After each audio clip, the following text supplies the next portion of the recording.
Hello, welcome back to my channel. If you're new here, my name is Mary and today's video is going to be recommending books based on tarot spreads. I should have told you that I loved you one more time. So just a couple of disclaimers to start. One is that don't expect this to be like a really great tarot spread thing because I'm not that proficient in tarot reading. I'm relatively new to it and I don't read that often. Also, I know that tarot cards mean different things if you flip them upside down versus if you have them face forward, but I just turned all of them to where they would be facing you so you could see the cards better. I didn't realize until like halfway through the third spread that that's what I had been doing, and that they meant different things if they were turned upside down. But at that point, I couldn't remember which way I'd been drawing them, so I just thought it might be, just for consistency's sake, I'm reading all of them as if they've been drawn face up to me. And then the other thing I wanted to mention is that I'm not the first person to come up with this idea. I'm not the first person to do this, and I know that. I know Books Past Bedtime does this for her TBR game, so I'll link her down below. And I know in her first TBR game video where she started this new game where her tarot cards picture TBR, she mentioned in that video that other people use it as a TBR game as well. So I don't think I'm unique. I just thought it sounded fun. Without further ado, we're just gonna get into the spreads, but I also wanted to introduce the deck. This is the Ethereal Visions Illuminated Tarot deck by Matt Hughes. And it's very pretty, very shiny. Is that better if I turn it that way? Yes. This is the High Priestess card, but it's a super nice deck. I'll link it below if I can find it. I got it over a year ago now, I think. It comes with a description of the cards, and there are extra cards in here that are not in a traditional tarot deck, and I think some of them come up, but I'm not sure exactly which ones they are, because again, I'm not that great at tarot. Without further ado, let's get into the first spread that I drew. And shuffle them.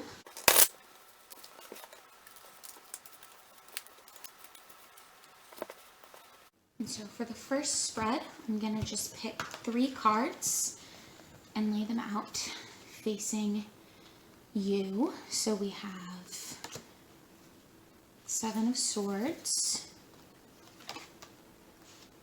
the King of Swords, and the Queen of Pentacles. So the first spread that I drew was the 7 of Swords, the King of Swords, and the Queen of Pentacles. And I'm just gonna read you what each of those, in here, I wrote down the description for each of those.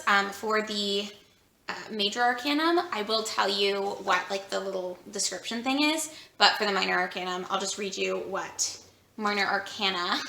Can you tell I'm terrible at this? Okay, so swords. The suit of swords are associated with power and conflict, but be keen to remember that swords have a double edge. They are reminders that there is a fine line between good and evil, so be mindful of your thoughts and ambitions. And then pentacles.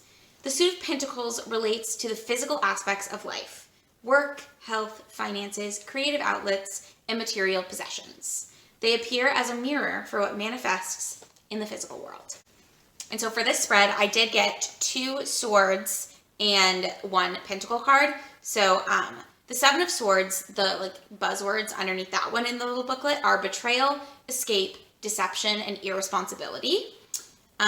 For King of Swords, the buzzwords are intellect, authority, strength, fairness. And for the Queen of Pentacles, the buzzwords are, I'm reading them off my laptop, that's why I'm looking down. The buzzwords are prosperity, pleasure, motherly, and security. And so the book that I'm recommending for this is actually East of Eden by Joan Steinbeck, which is super long. But this is like a family epic, and it goes through multiple generations of this family and shows you sort of how history repeats itself. And as the name implies, this does have a lot of references back to stories from the book of Genesis in the Bible. There's a lot of like brother relations similar to Cain and Abel and things of that nature. But so this relates to the words in the book. Some of these, this was a really hard thing for me to do, but there is definitely escape and deception with Kathy Trask, who marries, in this book, we originally follow the Trask brothers when they're young, and then as they grow up, and one of the Trask brothers marries this woman, Kathy, and they move to California where they have 2 sons. So it's a little bit like history repeating itself, but Kathy is very deceptive. And so I also put that in there because, like, motherly, she's not motherly. I don't remember if that card was upside down or not. But she's like the opposite. She's like no maternal instinct. She's like the opposite of a good mom. But she is very smart and very strong. And there's a lot of discussion of doing sort of the fair thing and the right thing in this book between Solomon's family and between the Trask family, and just like right and wrong is a big thing that comes up a lot in this book. But anyways, I really love this book. I read this last year. I think I gave it 4 stars because by the end of it, I was kind of like overrating it, if that makes sense. But I do highly recommend this, and I think this is a great John Steinbeck book to read. And next we have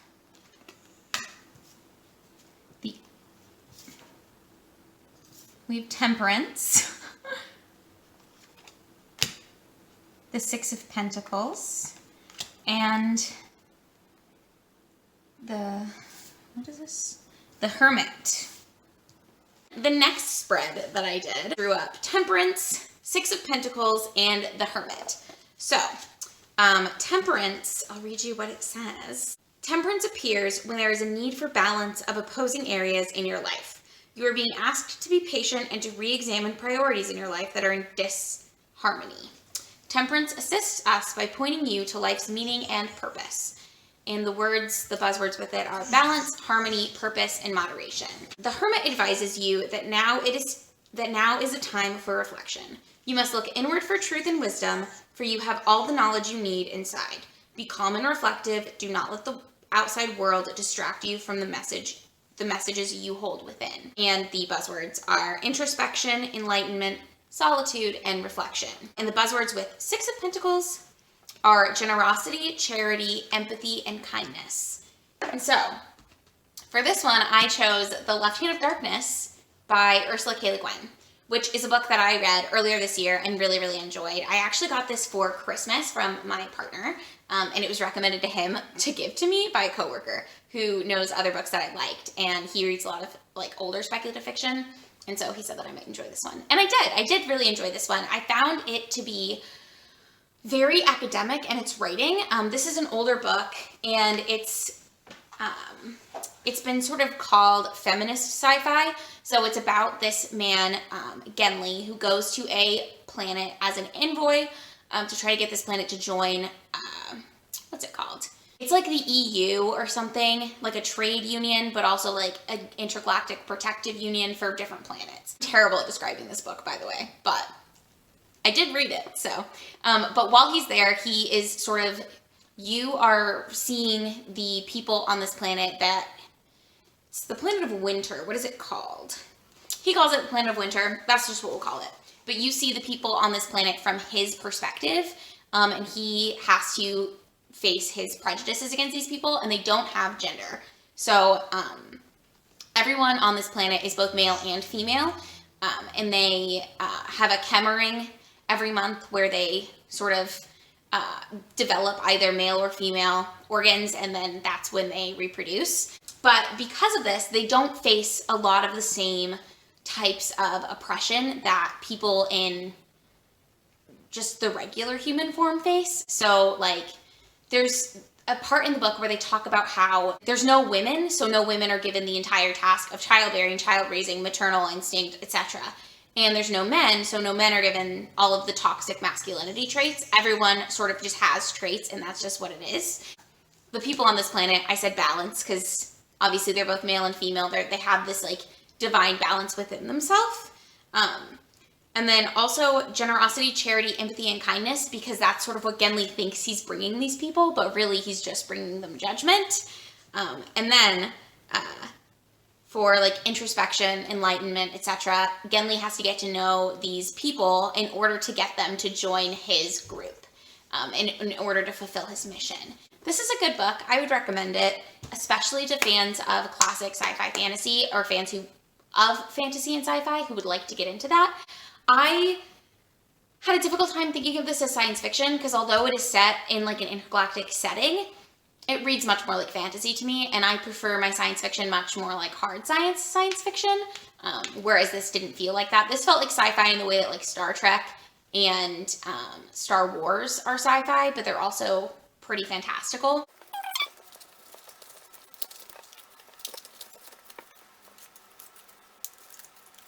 We will go back with this card, the Ten of Wands, the Two of Swords,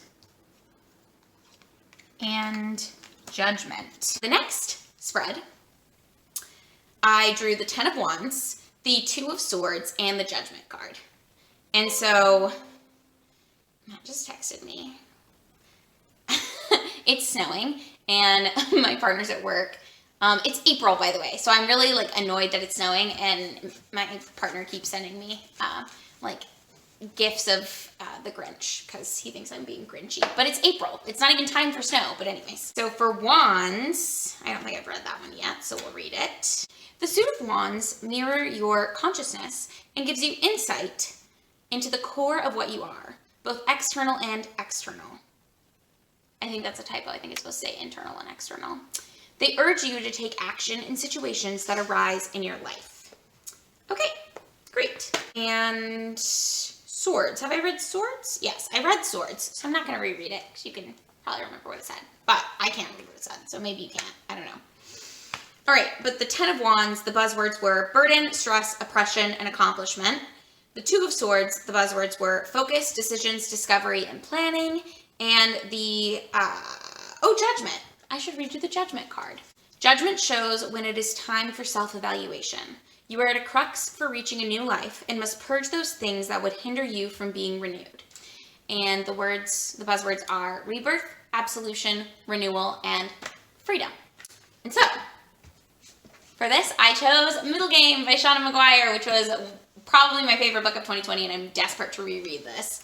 This follows twins Roger and Dodger, who are separated at birth but can communicate to each other growing up through quantum entanglement. They were also created via alchemy, so they are not living creatures. So this fits because they have a task that they need to figure out that they need to do, first of all, and they also need to accomplish that task. And so there's a lot of stress with that. There's a lot of oppressive forces, not in the sense of like general oppression, but oppression in the sense of like they are being sort of tracked by the people who created them and the alchemists, and also watched and, what's the word I'm looking for? They're being like watched by the people who created them. There's a lot of focus in this book. There's a lot of talk of decision making and the process that they have to go through for that. And then rebirth, because they're created. That's sort of where I came up with that. But yes, I would highly recommend this book. I think it's very weird, so if you don't like weird books, you might not love it, but I really enjoyed it. And I think that it's a great book to read for fans of, again, fantasy, sci-fi, speculative stuff, but especially for fans of weird books. If you like weird books, I think you would like this. And now we have the Page of Pentacles, the Hanged Man, and the Eight of Swords. In the next spread, I got the Page of Pentacles, the Hanged Man, and the Eight of Swords. So, for the Hanged Man, we'll read his little thing. The Hanged Man is an indication that it is time to end old ways and release the restrictions that are holding you back in life. It is a time for inaction and reflection in order for new opportunities to manifest. You must be willing to sacrifice something to gain something new. And the buzzwords are sacrifice, release, new perspective, surrender. The buzzwords for the Page of Pentacles are opportunity, discovery, manifestation, and mastery. And the buzzwords for the Eight of Swords are isolation, imprisonment, disappointment, and trapped. And for this, I chose a YA dystopian that I've really never heard anyone talk about, and I got it at Goodwill last year at some point, and I read it during my 31 Books in 31 Days. Your One and Only by Adrian Finley, which is a YA dystopian, like I said, but it's about these people who are all clones of each other, and they're actually clones of, like, I think there's 6 or 8, I don't remember how many, but there were 6 or 8 scientists in this compound, and the world basically ended. And so they cloned their own DNA and made this society out of clones of themselves. So everyone in the society is one of the original 8, and there were 10 per generation. And so you're following the perspective of Althea 310, I believe. Is that her name? Yes, Althea 310, who is one of these Altheas. Her number is 310. And then you also follow Jack, who is a human who is not one of the clones. So he's a different human than they are. But they're also human. They're just clones of other humans, if that makes sense. And you basically go through Jack being sort of oppressed and brought up in this society, even though he's way, way, way different from everybody else. And also his relationship with Althea 310 and having to like learn how to be a part of this society, but also her learning that maybe she doesn't belong. I don't want to explain too much about why this relates to the prompts, but it's really good. I really liked it. I've never heard anyone talk about it, like I said, but I really enjoyed my time reading that. I think I read it in like an afternoon.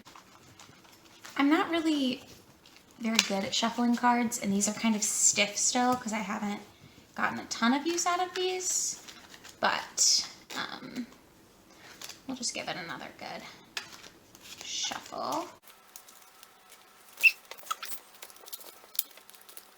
And we'll start with the top card again, the 5 of Cups, the High Priestess, and the Moon. The last spread that I drew was the 5 of Cups, the High Priestess, and the Moon. And I know I haven't read Cups yet, so I'll read you what it says for Cups. The Suit of Cups delves into your emotional state and relationships. The suit appears when you need to pay attention to your own intuition when making decisions. The High Priestess represents wisdom and enlightenment. She is in between 2 worlds and embodies the eternal feminine spirit. She is the guardian of the unconscious, who guides us to look inward and listen to our own feelings and intuition. And finally, the Moon. The Moon is transformational. You are at a time of metamorphosis. You become aware of your shadow self and the lessons that lie within. The card reminds you that fear is an illusion, and you will need to purge negativity and tap into your inner awareness for answers. Okay, great. So the 5 of Cups buzzwords are loss, neglect, failure, and despair. Not looking great. The High Priestess's buzzwords are the subconscious, wisdom, anima, serenity, and mystery. And the Moon's buzzwords, are intuition, illusion, fear, and again, subconscious.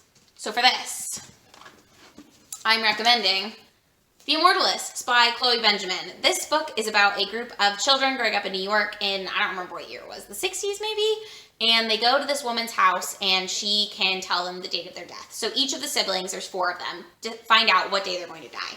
And then it follows each of the siblings leading up until their death. So it's a really interesting way to show sort of what happens to the human mind when that date is just like right at the back of your head. And how some of the siblings just go all out and live their life however they want because they know when it'll happen. And others of the siblings really feel like very paranoid about their date of death and when it's going to happen and how, etc., etc. So this book was really, really interesting. Like I said, I did really enjoy the premise of it. I liked the first 2 siblings that you follow. I liked their storylines more than I liked the second 2 siblings. But also the climax of this book happens in the siblings, in the story and from the point of view of the sibling that I liked the least, the point of view I liked the least. So that sort of put a damper on my reading experience of this one. But I do think it's a really good book if you're interested in reading it. And I think that if this type of thing sounds like it'll be up your alley, I do think you'll enjoy it. And those are 5 books that I recommend off of 5 tarot spreads that I did. Let me know in the comments down below if you agree or disagree with my choices, if you've read any of these books, and you think they fit the prompts or don't fit the prompts as I sort of created them. But yeah, thank you so much for watching this video. If you enjoyed it, please give it a thumbs up, and I will see you in my next one. Bye!